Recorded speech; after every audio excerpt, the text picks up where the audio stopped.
স্বাগতম। নবরাত্রির শুভেচ্ছা জানাই অগ্রিম। মানে নবরাত্রিটা তো 9 দিনের মাথায় হবে, কিন্তু রানিংয়ে রয়েছে নবরাত্রি এবং তার সঙ্গে আপনারা জানেন যে সামনের বৃহস্পতিবার শুক্রবার এই টাইমটায় 26 তারিখ অন্নপূর্ণা পুজোর অষ্টমী, অনেকে নবমী মানেন। যাই হোক, তো এটা নিয়ে প্রারম্ভিক আমরা আলোচনা করব ঠিকই, তবে গ্রহ সঞ্চার নিয়ে কিন্তু আজকে আমাদের একটু আলোচনা করার ব্যাপার এ কারণে যে এই পুজোটাকে কেন্দ্র করে এর আগে এবং পরে মানে অন্নপূর্ণা পুজোর আগে এবং অন্নপূর্ণা পুজোর পরেও তার একটা রেস থাকে। মানে সেটা গুড ব্যাড না ওয়ার্স্ট অথবা সাংঘাতিক ভালো, সেটা তো বিচার করবেন যিনি বিচার করার জায়গায় বসে আছেন, এবং তিনি আপনাদের অত্যন্ত প্রিয় শ্রীময়ী। ট্যারো কার্ড নিয়ে আপনাদের সঙ্গে। থ্যাংক ইউ প্রসূনদা। নমস্কার বন্ধুরা, সকলে ভালো আছেন আশা করি। তো নবরাত্রি শুরু হয়ে গেছে, নবরাত্রির মধ্যে দিয়ে আমরা চলছি এবং মানে অত্যন্ত পূর্ণাহ এবং যাকে বলে অসপিসিয়াস সেই সময়টা আমাদের যাচ্ছে। এবং সামনেই বাসন্তী পুজো, অন্নপূর্ণা পুজো, রামনবমী, প্রত্যেকটা তিথি খুব শুভ এবং অর্থবহ। প্রসূনদা কথা প্রসঙ্গে আগের দুটো প্রোগ্রামেই আমাকে জিজ্ঞেস করেছিলেন যে মহিলারা কি করবেন কি করবেন না। আজকে আমি মোটামুটি বলে দিয়েছি যে বয়স্করা কি করবে, যারা হাউসওয়াইফ তারা কি করবেন, বাচ্চাদের জন্য কি নিয়ম কানুন, জাস্ট কথার প্রসঙ্গে আমরা মোটামুটি বলে দিই। আজকে শুধুমাত্র বলে দিচ্ছি যে বিবাহিতা মহিলারা কি করবেন। একটি টিপস বলুন, এটা মহা উপায় বলুন, যেটা আপনাদের জীবন এবং অর্থকে এবং আপনাদের নিজেদেরও অনেকটা গ্রোথ দেবে। যে নিয়ম মানে প্রচলনটি আমাদের প্রায় বিলুপ্ত হতে বসে, দ্যাট ইজ আলতা পরা। আচ্ছা, হ্যাঁ, নবরাত্রিতে আমি বলবো যে শুধুমাত্র অন্নপূর্ণা পুজোর দিন বা বাসন্তী দুর্গার পুজোর দিন শুধু নয়, পারলে আপনারা প্রত্যেক দিন আলতা পরুন। আলতা পরার কয়েকটি প্রাচীন রীতি তো ছিলই। আমাদের মা, ঠাকুমা, কাকিমারা, জেঠিমারা সব একজন আরেকজনকে সদবাকে আলতা পরাতেন। প্রত্যেক বৃহস্পতিবার বাড়ি বাড়ি নিয়ম করে সেই জিনিসটি পালিত হতো। আলতার ভূমিকাটা কি? আলতার ভূমিকাটা হচ্ছে যে পায়ে যখন আপনারা আলতাটা পরছেন এবং মাঝখানে দেখবেন একটি গোল, ট্র্যাডিশনালি যারা পড়েন একটা টিপের মতো, বড় টিপের মতো দেয়, তার চারপাশে 9টি বিন্দু। তাই আলতার এই মাঝখানের অংশটি এবং এই আশপাশে এই টোটাল 9টা জিনিসকে ব্যালেন্স করে, যেটা হচ্ছে আমাদের 7 চাক্রাস, অর্থাৎ 7টি যে আমাদের চক্র রয়েছে, মূলাধার থেকে শুরু করে মণিপুর চক্র পর্যন্ত, এবং সঙ্গে 2টি তত্ত্ব, একটি হচ্ছে আকাশ তত্ত্ব, একটি হচ্ছে পৃথ্বী তত্ত্ব। অর্থাৎ আমাদের মধ্যে কনফিডেন্স বাড়ায়, আমাদের গ্রাউন্ডিংটাকে শক্ত করে এবং আপনার আত্মবিশ্বাস জাগায়। তো এবং নিজের পজিশন কিন্তু মেয়েদের শক্ত করতে সাহায্য করে। তো এটা হচ্ছে আলতার বেসিক ভূমিকা। এটা যদি সায়েন্টিফিক্যালি আপনারা ধরতে চান, প্রাচীন তত্ত্ব, পরম্পরা, রীতি, দেখতে সুন্দর, এগুলো তো আছেই। হ্যাঁ, এবং আলতা একটি ফেমিনিন জিনিস, পড়লে ডেফিনেটলি সুন্দর লাগে। দেখবেন ঠাকুর দেবতার পা আঁকা হয় বাড়িতে। তবে বলবো যে নবরাত্রি যারা পালন করেন তারা কিন্তু আলতা দিয়ে কিন্তু দেবীর পা, যেরকম আমরা কোজাগরী লক্ষ্মী পুজোর সময় কি করি, আলপনার গুঁড়ি বা চালের গুঁড়িটা দিয়ে আমরা কিন্তু মা লক্ষ্মীর পাটা বা চরণটা আমরা অঙ্কন করি। তেমনি বলবো নবরাত্রিতে যারা ব্লেসিং পেতে চান, দেবী শক্তির কৃপা পেতে চান, তারা কিন্তু লাল আলতা দিয়ে কিন্তু বাইরে থেকে ভেতর দিকে দেবী চলে আসেন। মানে যারা ঘট বসান তাদের কথাই বলছি, বাকিরাও করতে পারেন, অসুবিধে নেই। তো এবং যারা পালন করছেন শুদ্ধভাবে তারা কিন্তু এটা করুন। দেখুন, ডেফিনেটলি আপনার বাড়িতে নেগেটিভিটি অনেক কমে যাবে এবং পজিটিভ মানে যে বলে না ভাইবসটা কিন্তু আপনারা পাবেন। আর একটা জিনিসও হয় আলতাতে, এটা বলে দিচ্ছি, বৃহস্পতিবার আলতার চল সদবাদের মধ্যে বললাম যে আমাদের মা, ঠাকুমা, কাকিমা, জেঠিমাদের আমলেও ছিল, এখনও গ্রামের দিকে প্রসূনদা অনেকে পড়ান। তারা মনে করেন এতে বৈবাহিক জীবনটা অর্থাৎ দাম্পত্যটা সুখের হয়, আন্ডারস্ট্যান্ডিং বা ওয়েভ লেংথ এটা বাড়ে। কিন্তু তার সঙ্গে আমি বলবো যে আমার রিসার্চ বলে আরও 2 দিন আলতাটা আপনার ইচ্ছে করলে ব্যবহার করে দেখতে পারেন বা এটা পড়ুন। এটুকু বলছি, একদিন পড়ুন মঙ্গলবার, আরেকদিন পড়ুন শুক্রবার। মঙ্গলবার এটা পড়লে এই যে ঊর্জা, অনেক মহিলা দেখবেন ব্লাড রিলেটেড বিভিন্ন প্রবলেমে কষ্ট পান। হ্যাঁ, বিবাহ পরবর্তীকালে নানা কারণে এনাদের এই সমস্ত শারীরিক ক্ষয়টা শুরু হয়। তো যাই হোক, তো এবং মঙ্গল হচ্ছে ব্লাডের কারক, আমরা সকলেই জানি। মঙ্গলবার আলতাটা পড়লে এই জায়গাটা থেকে কিছুটা ঊর্জা ফেরত আসে। হ্যাঁ, এবং শুক্রবার দিনটা কেন? শুক্রবার দিনটা ভেনাসটা বুস্ট আপ করা হয়। এই ভেনাস হচ্ছে দাম্পত্য সুখ এবং সাংসারিক সমৃদ্ধির মূল জায়গা। আর মহা উপায় যেটা হচ্ছে বা শ্রীময়ী টিপস, সেটা হচ্ছে শুক্রবার যে সমস্ত মহিলারা আলতা পরবেন, আলতার সাথে জাস্ট 2-3 ফোঁটা একটু মানে সুগন্ধি আতর বা গোলাপের জল একটু মিলিয়ে নিয়ে পরবেন। দেখুন আপনার সংসারে সুখ শান্তি এবং যাকে বলে সেই দাম্পত্য প্রেম বাড়ে কিনা। হ্যাঁ, এটা তো একটা মানে টিপস দিলেন। এটা মানে চমৎকার উপায়, পরীক্ষিত এবং আচ্ছা, এটা বহু বছর। পড়বে কবে? এটা এটা মানে যে কোনো আজকে হলো আজকে? হ্যাঁ, যে কোনো মঙ্গল, শুক্র এবং বৃহস্পতিবার যারা মানে না, বৃহস্পতিবার তো পুজো। হ্যাঁ, পুজো। শুক্রবার দিন পড়ুন, তার আগে দিন মঙ্গলবার, মানে আজকে হচ্ছে আপনার সোমবার, কালকে পড়বে। আগামীকাল এবং অবশ্যই শুক্রবার পড়ার সময় একটুখানি গোলাপ জল বা গোলাপের আতর দিয়ে দিন, ম্যাজিক দেখুন। তাহলে আমাদের যেটা শ্রীময়ী জানালেন যে আলতা তো আমাদের একটা সংস্কৃতির মধ্যেই ছিল একদম। মানে আমি নিজেও দেখেছি আমাদের বাড়ির মা ঠাকুমা। আপনি দেখেননি মা, কাকিমা, জেঠিমাদের আমরা দেখেছি। ইদানিং আধুনিকারা হয়তো পড়ে না, তারা মেহেন্দিকে আপন করে তবে নিয়েছেন, তারা কিন্তু আলতা পরা মেহেন্দিটা যেটা ছেড়ে পড়ছে দিয়েছেন। লজিক্যালি মেহেন্দিটা হচ্ছে বাঙালিদের কালচারই নয়। না, প্রথম কালচার বলা যায়। নয়, এটা একটা ইউটিলিটি আছে প্রসন্ন, না, সেটা অন্য কথা। আমি আসবো ওই প্রশ্নে আসবো। এক্স্যাক্টলি। কিন্তু অন্নপূর্ণা পুজো হচ্ছে নেহাতি বাঙালির পুজো। একদম একদম, তাই তো? যদিও ভারতের অন্যান্য প্রদেশে হতে হয়, পারে, কিন্তু সেটা মূলত বাঙালিরা করে। কালী পুজো মানে বাঙালির পুজো। কালী কলকাতা ওয়ালি, তার মানে বাঙালির পুজো। অর্থাৎ বাঙালিদের নিজস্বতা বোঝাতে গেলে বাঙালি হিন্দু নিজস্ব কিছু কালচার, কিছু কৃষ্টি আমার মনে হয় পালন করা তার উচিত। মধ্যে অবশ্যই আলতা সিঁদুরটা চলে আসে। হ্যাঁ, এই যে দুর্গা ঠাকুরের সামনে আমরা সিঁদুর আলতা দিই কেন? হ্যাঁ, দিয়ে বরণের সময় মাস্ট। হ্যাঁ, তো এবং মা অন্নপূর্ণা বলুন, বাসন্তী দুর্গা বলুন, এবং ঠাকুরের বরণ যখন শুরু হয়, দেবী প্রতিমার বরণ আর মানুষের বরণের মধ্যে তফাৎ আছে, আপনারা জানেন। তাও একবার বলছি, দেবী প্রতিমার বরণ যখন করবেন, পা থেকে শুরু করবেন, মাথা থেকে নয়। আচ্ছা, পা থেকে বরণটা একদম একদম একদম একদম। যে দেবতা বা দেবীর বরণ করবেন, মহিলারা যখন মানে বৌমা বরণ বা জামাই বরণ মাথা থেকে শুরু করবেন। হ্যাঁ, তাকে আপনি শাশুড়ি হিসেবে আশীর্বাদ করছেন, ওয়েলকাম জানাচ্ছেন ফ্যামিলিতে, মাথা থেকে বরণ, ধান দুর্বা দিয়ে বরণ শুরু করবেন। বাট যখন দেবী প্রতিমা বরণ করবেন বা কোনো দেবতাকে বরণ করবেন, পায়ে থেকে তাকে জিনিসটা প্রণাম জানিয়ে পা থেকে বরণটা শুরু করবেন। বাহ, চমৎকার। তাহলে আমাদের পুরো ব্যাপারটাই জানা হলো যে কি কি করবেন না করবেন, ডিটেল বলে দেওয়া হয়েছে। বলেছেন আলতার কথা, সিঁদুরের কথা, এগুলো তো মানে কালচারের মধ্যে পড়ে। এবার আধুনিকারা একদিন আলতা পরে মানে প্রচুর আলতা সিঁদুর তিনি বিতরণ করতেন, ঠাকুরের কাছেও প্রচুর পড়তো পুজো দেওয়ার সঙ্গে, কিন্তু এবং মাও মানে বিতরণ করতেন এবং হ্যাঁ, একদম একদম, যারা পেয়েছেন তারা জানেন তো। এবং এর সঙ্গে আশীর্বাদ করতেন, অখণ্ড সৌভাগ্যবতী ভব। তো মা ওটা আশীর্বাদের মধ্যে ছিল। তা ওইটাই বলছি, তো যাদেরকে দিয়েছেন তারা সুখে শান্তিতেই আছেন। তো এটা একটা ফান্ডামেন্টাল ব্যাপার গেল। এবার ব্যাপার হচ্ছে যারা পুজো করবেন বা করছেন বা করেছেন, তাদের তো নতুন করে বলার কিছু নেই, তারা পুজোর রীতিনীতি মেনেই পুজো করবেন। কারণ একদিনে 3 দিনের পুজো করতে হয় বোধহয়। সপ্তমী, অষ্টমী, নবমী, 3 দিনের পুজো একদিনই করতে হয়, একদিনই করতে লাগবে। তো সেটা করবেন। তার মধ্যে আবার সন্ধি পুজোও আছে, যেমন থাকে প্রত্যেকটা নর্মাল কোর্সে পুজো তো করতে হয়। সেটা আমি আলাদা, উনি ব্রাহ্মণ মানুষ, উনি বেটার বলতে পারবেন। বাকিটা আপনাদের ঠাকুর মশাইয়ের কাছ থেকে আপনারা জেনে নেবেন, যার যা পরিবারে যে নীতি আছে সেই অনুযায়ী। যেমন আলতা রীতিটা আমাদের বাড়িতে আছে, আমি আজকে শেয়ার করে দিলাম। যারা ফলো করতে চান ফলো করতে পারেন, উপকার অবশ্যই হয়। এইবারে যাদের সত্যিকারের পুজো করা সম্ভব না, হ্যাঁ, সেটা প্রায় 95% যারা দেখছেন এই সময়। আজকের মেয়েরা ক্যারিয়ারিস্ট, তাদের অফিসে দৌড়তে হয়, তারা অফিস কাছারি আছে, খরচপাতিও একটা ব্যাপার আছে, সবকিছুই আছে। তাহলে তার বিকল্প কি করবে তারা বাড়িতে? বিকল্পের ব্যাপারটা হচ্ছে তারা কেউ ঘটে করতে পারেন, কেউ ফটোতে করতে পারেন। যারা মনে করবেন যে তাদের বাড়ির কাছে কোথাও জাগ্রতভাবে পুজো হয় বা কোথাও না কোথাও তো হয়, হ্যাঁ, কোথাও না কোথাও বহু জায়গায় হয়, অসুবিধে কিছু নেই। এরকম না যে আমার বাড়িতে এসে পুজো দিতে হবে, সেরকম ব্যাপারও কিছু নেই।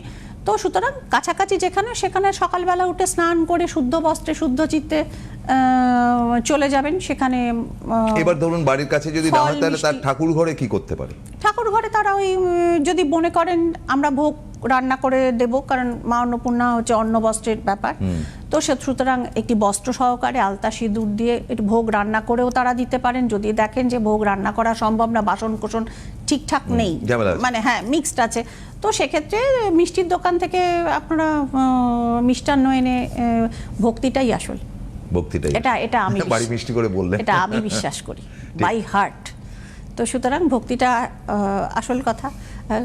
আমাদের বাড়ির মা তারা, যেমন আমাদের গুরুদেবের মুখ থেকেও শুনে এসেছি, মায়ের মুখ থেকেও শুনেছি, আমাদের মা তারা নাকি ভাজা মিষ্টি খেতে পছন্দ করেন। তা আমাদের মা তারা যখনই ভোগ দেওয়া, হ্যাঁ মানে আমাদের তারাপীঠের না, তারাপীঠে না, আমার বাড়ি তো বৈষ্ণবী তারা, ত্রৈলঙ্গ স্বামীর তারা, তো তিনি ভাজা মিষ্টি খেতে পছন্দ করেন। অমৃতি, জিলিপি, একদম, বোঁদে, ল্যাংচা, লেডিকেনি সবই তো ভাজা। একদম একদম। এবং হরিদ্বারে যখন আমরা গুরুদেবের সঙ্গে আশ্রমে যেতাম প্রসুন্দা, ওখানে একটা জিনিস পাওয়া যায়, দ্যাট ইজ কল্ড জিলেবা, মানে জিলিপি কিন্তু অমৃতির মতো পাক এবং পুরো থালা জুড়ে হয়, এত মোটা। আরে বাপরে। হ্যাঁ, মানে সে একা খেয়ে কারোর পক্ষে শেষ করা সম্ভব না, বিশ্বপেটুক হলেও না। তো এই যে জিনিসগুলো, তো এগুলো মা তারার ভোগে কিন্তু দেয়া হয়। তো এরকম মা অন্নপূর্ণার পোলাও দেওয়া হয়, খিচুড়ি দেওয়া হয়, পায়েস দেওয়া হয়, বলে না পলান্ন থেকে পরমান্ন, খেচড়ান্ন, মানে অন্ন রিলেটেড যা কিছু মা অন্নপূর্ণার ভোগে দেওয়া হয়। এবং মা অন্নপূর্ণার প্রসাদ যারা পান, মনে করা হয় তাদের ঘরে কখনো অন্নাভাব হয় না, নেভার এভার। তো এটা আমাদের বিশ্বাস, আমাদের সংস্কৃতি, এবং প্রচুর মানুষের প্রমাণ পেয়েছেন। ফলে আমাদের ফান্ডামেন্টাল পোর্শনটা গেল। আরেকটা জিনিসও করতে পারেন, যেহেতু এবার বৃহস্পতিবার পড়েছে অন্নপূর্ণা পুজোটা, একই সাথে লক্ষ্মীবার, বৃহস্পতিবার অন্নপূর্ণা পুজো, মা লক্ষ্মীর একটি পাঁচালি, তো বিকেলবেলা যারা মা লক্ষ্মীর পুজো করেন করতে পারেন। এবং অন্নবস্ত্রের সংস্থানের জন্য আমাদের একটা ক্রিস্টাল নির্মিত একটি জিনিস পাওয়া যায়, হুইচ ইজ কল্ড শ্রীযন্ত্রম। এটা খুব মাঙ্গলিক জিনিস বলে মনে করা হয়, মানে এটার সাথে ঠিক কোনো ধর্মীয় বা কিছু যুক্ত নয়। তো শ্রীযন্ত্রম আপনারা বসাতে পারেন, সাংসারিক শ্রীবৃদ্ধি, অর্থনৈতিক বৃদ্ধি। পাবে কোথায়? এই তো চাইলেই পাওয়া যায় না। না, সেটা পাওয়া যায় না। আপনার কাছে আছে?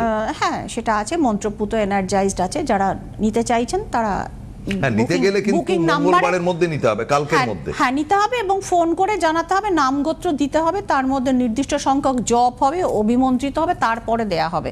এরকম না যে আসলাম আমি কার্ড পাঞ্চ করে কালকে এবং পরশু, অর্থাৎ মঙ্গল এবং বুধের মধ্যে যারা পুজো দিতে চান তারা ওই নাম্বারে যোগাযোগ করবেন, আমার অ্যাসিস্ট্যান্টের নাম্বার রয়েছে, সে নাম্বারে তারা যোগাযোগ করে সময়ের মধ্যে প্রসাদ পৌঁছে যাবে। একদম একদম। সুতরাং সবটাই বলে দিলেন। অন্নপূর্ণা পুজো নিয়ে তার দায়িত্বটা তিনি নিলেন, আপনাদের দায়িত্বটা তিনি গ্রহণ করলেন। এবং গ্রহণ করলেন মানেটা হচ্ছে যে হ্যাঁ, এটা তো সত্যি যে হঠাৎ করে হুট করে আপনি তো একটা পুজো করবেন না। যাদের অন্নপূর্ণা পুজো করার রীতি আছে বাড়িতে, তারা তো যুগ যুগ ধরে করছেন। হয়তো নতুন করে দুর্গাপুজো করা যেতে পারে বাড়িতে, কিন্তু অন্নপূর্ণা পুজো করেন কি আমার জানা নেই। শুরু করেন অনেকে, অনেকে শুরু করতে পারেন, অনেকে হয়তো 3 বার করে স্টপ করে দেন, অনেক ব্যাপার আছে, সেরকম হয়। তো আবার অনেকের হয় কি পরিবারের এক একজনের পালা করে যেটা বড় ভাই, মেজো ভাই, সেজো ভাই আলাদা আলাদা থাকেন, তাদের বাড়িতে ঘুরে ঘুরে হয়। কিন্তু উনি যেটা বললেন সেটা কিন্তু একদম ফাউন্ডেশন, সেটাকে কিন্তু মানার ব্যাপারটা পারতপক্ষে চেষ্টা করবার কথা আছে। আবারও বলছি, সিঁদুর, আলতা, এই দুটোকে উনি বলেছেন। এবং যারা বস্ত্র, হ্যাঁ একদম, অন্ন এবং বস্ত্র। আরেকটা আবারও বলে দিন যে যাদের বাড়িতে পুজো করার, বাড়ির কাছাকাছি পুজো নেই, তারা বাড়িতেই করতে পারেন, সামান্য যেভাবে হোক আপনাদের মতন আপনারা করতেই পারেন। এর মধ্যে বাধ্যতামূলক কিছু নেই। ওনার পলিসি ম্যাটারটা অনেকটা বিবেকানন্দর মতন, মানে এটা করতে হবে না, ওটা করলে বিপদ আছে, ওই না সর্বনাশ, ওরকম কিছু নেই। কারণ বেলুড় মঠের কাছাকাছি থাকেন তো, তার গঙ্গার উপর দিয়ে তার কাছে হাওয়াটা আগে যায়। হ্যাঁ, মানে ঈশ্বর ভক্তিতে তুষ্ট, ভক্তিতেই মুক্তি, আমি পন্থায় বিশ্বাসী। সুতরাং আচার অনুষ্ঠান মানে এই করতে হবে, অমুক করতে হবে, শরীর আত্মাকে কষ্ট দিয়ে মানে একদম নিরম্বু থাকতে হবে, এরকম আমার পলিসির মধ্যে নেই। তো এবং আরেকটা জিনিসও আছে প্রসুন্দা, যেহেতু আমাদের গুরু সন্ন্যাসী গুরু, সুতরাং তার ফাংশনটা কি ছিল? ফাংশন গুরু দীক্ষা এবং সমস্ত, যে কারণে অনেকটা আমরা মানে সেই বলে না গৃহস্থের যে একটা কাঠিন্য থাকে, একটা যে ব্যাপারগুলো থাকে, সেইটা থেকে সন্ন্যাসী গুরুর চিন্তাধারাটা অনেকটা মুক্ত। তো সে কারণে ওই মানে সংস্কার হয়তো আমার মধ্যে রয়েছে, কুসংস্কারটা নেই। তো ওইটুকু আত্মবিশ্বাস বলুন, যদি গর্ব বলেন গর্ব, ওইটুকু রয়েছে, যে কারণে ওই যে বলি যে ভক্তি করে ডাকলে আমি বিশ্বাস করি ভগবান সাড়া দেন। মানে ঘন্টা বাজানো অং বং চং এর থেকে আমার মনে হয় ভক্তির পন্থা অনেক শ্রেষ্ঠ পন্থা। নবরাত্রি পালন করবার জন্য আপনি তো বাইরেও গেছেন, এবং সেটা আমরা জানি যে দুর্গাপুজোর সময় এই বছরটা আমি রয়েছি, এই বছরটা আমি বাইরে যাচ্ছি না, তো কারণ অনেকগুলো ট্রিপ তো করে আসলাম, হ্যাঁ পরপর মানে স্পিরিচুয়াল জার্নিস করে আসলাম, তো এই পুজোটায় আমি আপাতত বাড়িতে রয়েছি, তো এরপরে আবার কবে বেরিয়ে পড়বো সেটা আমি জানিয়ে দেবো। কিন্তু শ্রীময়ী, এটাও বাস্তব যে আপনি পরপর এত ধর্মীয় স্থানে গেলেন, পুজো আচ্চা দিলেন, ফলে আপনার মধ্যে একটা মানে কি বলো, একটা প্রয়োগের ক্ষেত্রে আপনার গ্রহণ কিন্তু অনেক করেছেন, মানে সেই ক্ষেত্রে কিন্তু আপনি ভয়ঙ্কর রকম ভাবে একটা পবিত্রতার মধ্যে ধারণ করেছেন অনেক কিছু। এই মুহূর্তে আপনার ধারণের জায়গাটা খুব স্ট্রং, মানে আপনি যেভাবে পরপর গেলেন, তারাপীঠ থেকে শুরু করে একেবারে সেই তিরুপতি থেকে শুরু করে কোথায় না বেনারস অব্দি সমস্ত টপ মোস্ট জায়গা যেখানে চট করে যাওয়া যায় না, সেই জায়গাগুলোতে গেলেন, এবং অন্নপূর্ণা পুজোটাকেও আপনি ধরছেন, ফলে আর 5 জনের থেকে আপনার প্রাপ্তিযোগটা অনেকটা বেশি। এটা আপনার বিশ্বাসের উপর নির্ভর করছে, বা যারা দেখছেন তাদের বিশ্বাসের উপর নির্ভর করছে। অনেকেই মনে করেন যে আমার পক্ষে তো যাওয়া সম্ভব হলো না, ঠিক আছে উনি তো গেছেন, দিদির মাধ্যম দিয়ে আমি কাজটা করিনি, সেটা সেভাবেও প্রচুর মানুষ করে থাকেন, এবং এখনো যারা চাইছেন তারাও করিন, কেরিয়ারের ডেভেলপমেন্টের জন্য, থাকে না চাকরি বাকরিতে প্রমোশনের জন্য, বিজনেসের ডেভেলপমেন্টের সাথে এই পুজোর সরাসরি সংযোগ আছে বলে আমার এটা মনে হয়। কারণ দেখুন, অন্ন বস্ত্র বাসস্থান আমাদের 3টে প্রাইম নিড, তো সুতরাং অন্নপূর্ণা মানে মূর্তিটা তো ওইটাই তো, মানে সে ইজ অলওয়েজ গিভার, মহাদেব তার কাছে হাত পাচ্ছেন এবং তিনি হাতায় করে তিনি অন্ন দান করছেন, এবং মহাদেবের কাঁধে একটি ঝুলি, হ্যাঁ মানে ওই তুমি দাও আমি ঝুলিতে ভরবো, তো ওই আর কি the relation between giver and relation between taker, তো ওই এইভাবেই চলে এসছে। তো এই কারণে নিচ্ছেন কি, যিনি সারা ত্রিভুবনকে তিনি ম্যানেজ করে রেখেছেন, মানে তার গন্ডগোল হলে তো তিনি সংহার মূর্তি ধরবেন, হ্যাঁ কাজে তার আগে মানে তিনি শান্ত মহাদেব, তিনি চাইছেন ভিক্ষাং দেহি ভবতী, তো এবং ভগবতী তাকে চাল বার করে দিচ্ছেন, যেটা আমাদের অন্ন ধারণ এবং জীবন ধারণের মূল জায়গা, অপূর্ব মূর্তি।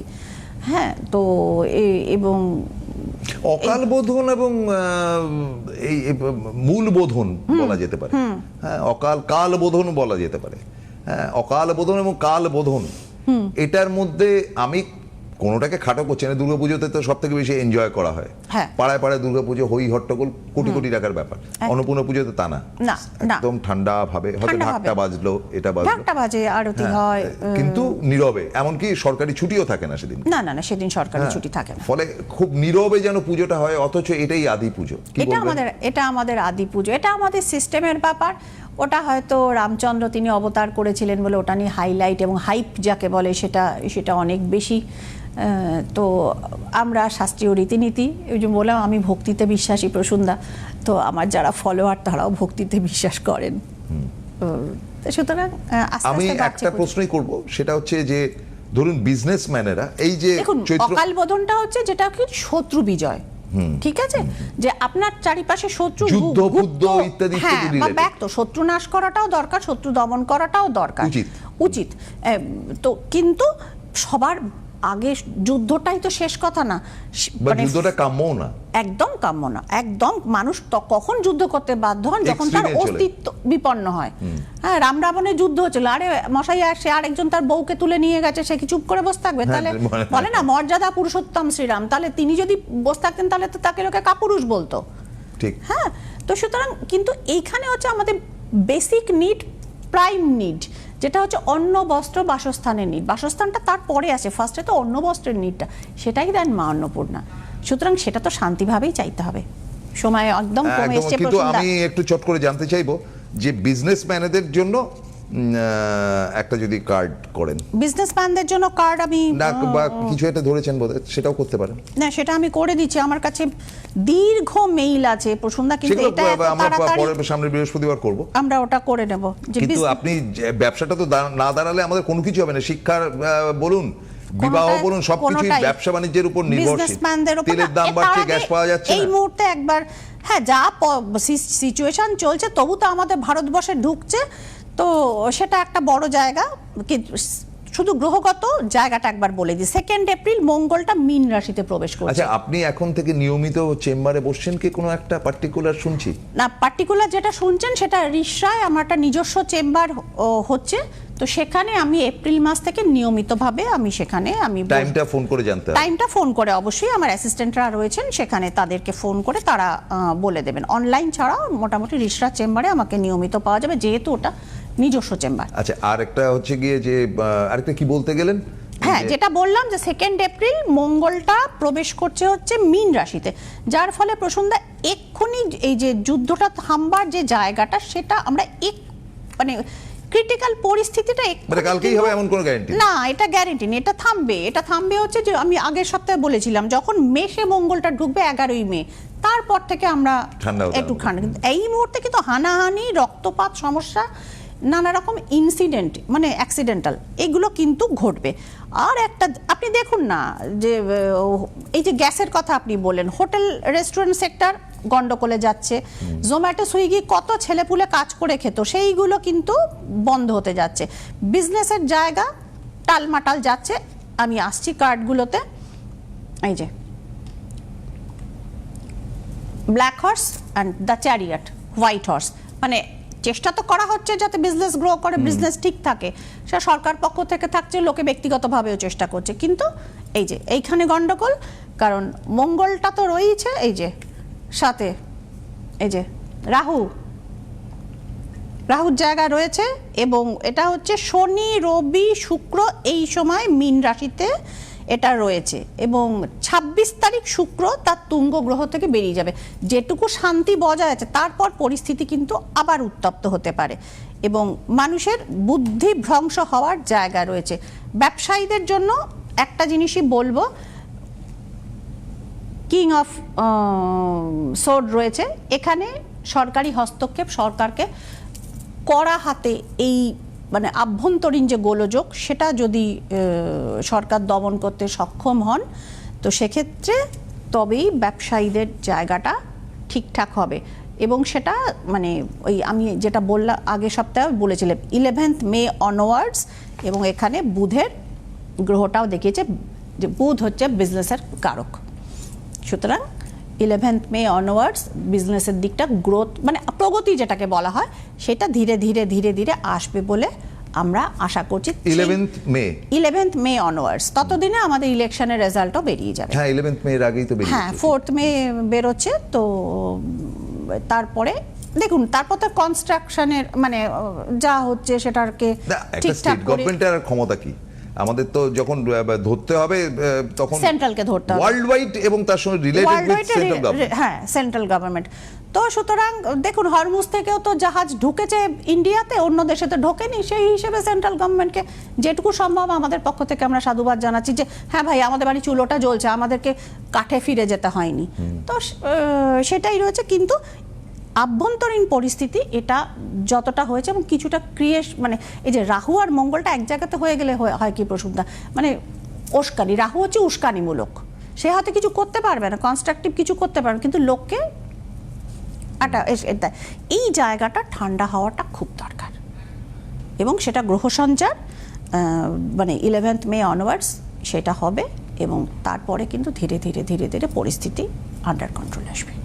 তাহলে আপনি বলছেন যে আমাদের কোনো রকম রিস্ক, তারপরে ধরুন এই সময় হঠাৎ করে কোনো রিস্ক, হঠাৎ করে দোকান খুলতে যাওয়া, না বা ধরুন নতুন ব্যবসা, নতুন ইনভেস্টমেন্ট এই সময় খুব যে শেয়ার মার্কেট না, তবে দু রকমই আছে প্রসন্দা, কারোর পৌষ মাস, কারোর সর্বনাশ। এই সময় ধরুন গ্যাসের দাম যেরকম ভাবে হুটপাট করে বেড়েছে, প্রচুর ব্ল্যাক মার্কেটিং হচ্ছে, যাদের ধরুন মানে এজেন্সি ডিলারশিপ আছে, তাদের তো 4 চাঁদ লেগে গেছে। করোনার সময় মেডিকেল স্টোররা যাদের একতলা বাড়ি ছিল, আমি দেখেছি ইভেন মানে মাটির না, ওই বেড়ার বাড়ি ছিল, সেও তো 4 তলা বাড়ি করে বসে আছে। আমরা সারা পৃথিবী জুড়ে সাফার করেছি, ওটা থাকবেই প্রসন্দা, আপস অ্যান্ড ডাউনস। 9টা গ্রহ কখনো এক ব্যালেন্সে চলে না, হ্যাঁ চললে মানুষের চলে না। চমৎকার, দারুণ ভালো বললেন আপনি, বলেন ভালো, শুনতেও ভালো লাগে, কিন্তু শেষ হয়ে যায় পট করে। আমরা সামনের একেবারে অন্নপূর্ণা পুজোর দিন তিনি পুজোতে থাকবেন, কিন্তু আমরা তার কথা তো শুনতে আটকাতে পারি না, সুতরাং ফিরে আসবো অন্নপূর্ণা পুজোর দিন আপনাদের দরবারে ঠিক বিকেল 4টে। নমস্কার। নমস্কার, সকলে ভালো থাকবেন।